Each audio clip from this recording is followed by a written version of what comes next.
Today I'll be showing how I fixed a blind spot monitor system that wasn't working. The procedure I'm showing would apply to 2013 to 2018 Rav4s as well as Toyota Camrys of similar years. Even though I'm doing this on a Toyota, the principles apply to several other car brands. Now let's get this.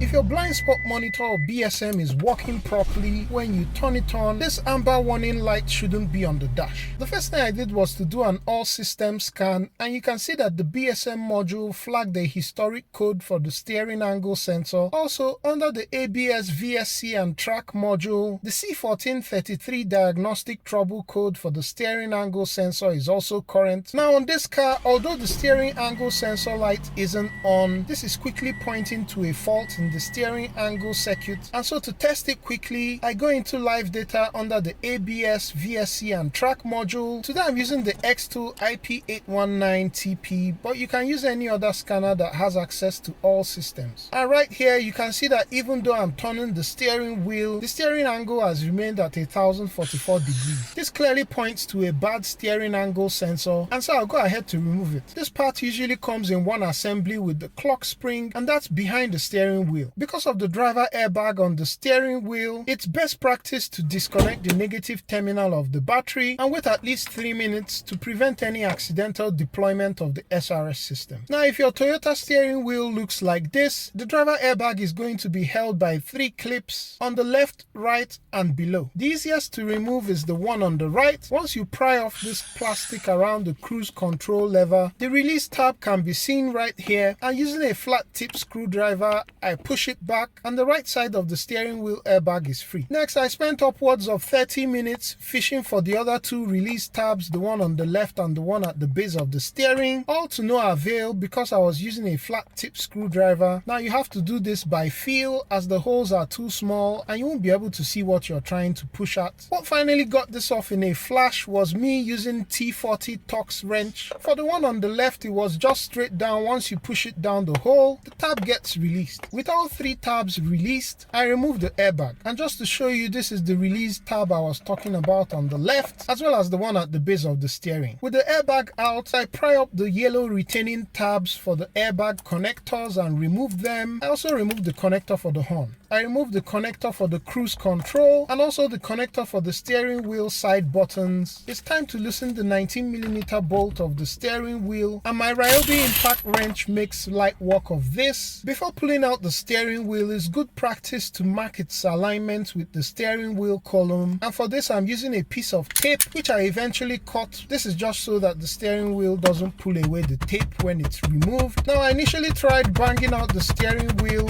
using a rubber mallet, but this was really frozen in place, and so I quit my caveman methods and brought in some WD-40. After a few minutes of penetration, the steering wheel finally came free with my caveman tactics. Once free, I could see that someone has been here before, as one of these screws is missing. I removed the screw and then pry off these trims that are around the steering wheel column. I removed the connector for the steering angle sensor as well as the one for the buttons on the steering wheel, and lastly I removed the SRS connector. The clock spring is held by 2 clips on either side, which I pry off and then pry off the last one at the top. The one on the left is the used part which I just got, and it's OEM, while the one that was clearly there before is aftermarket. Although you can separate the steering angle sensor from the clock spring, I prefer to get it as one assembly, and we're now ready to reinstall. Now, a few things to note while you're reinstalling. A brand new clock spring is going to come with a locking pin, but on a used one, you just have to ensure that the aligning marks are directly facing each other as you reinstall. I replaced the 3 connectors to the clock spring which we removed earlier, apply some thread locker to the mounting shaft of the steering wheel, replace the covers for the steering wheel column and tighten the screws. I then reinstall the steering wheel, making sure that it aligns with the marks that we made earlier. Next, making sure that the marks on the clock spring are still aligned, I install the steering wheel bolt and torque it down to 50 Newton meters or 37 foot-pounds. I reinstall the connector for the steering wheel buttons and the connector for the cruise control. Next are the two connectors for the airbag